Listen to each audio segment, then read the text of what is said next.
যে ঘরের মধ্যে রাতের বেলা ঘুমানোর আগে এই একটি সূরার আমল করা হবে, সেই ঘরের মধ্যে রিজিকের ফেরেশতা রিজিক নিয়ে আসবে।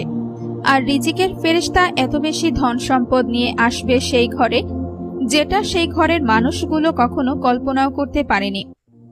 আজকে আমি আপনাদেরকে যে সূরার আমলটি বলবো, এই ব্যাপারে আমাদের সর্বশেষ নবী, আমাদের প্রিয় নবী হযরত মুহাম্মদ সাল্লাল্লাহু আলাইহি ওয়াসাল্লাম বলে গেছেন।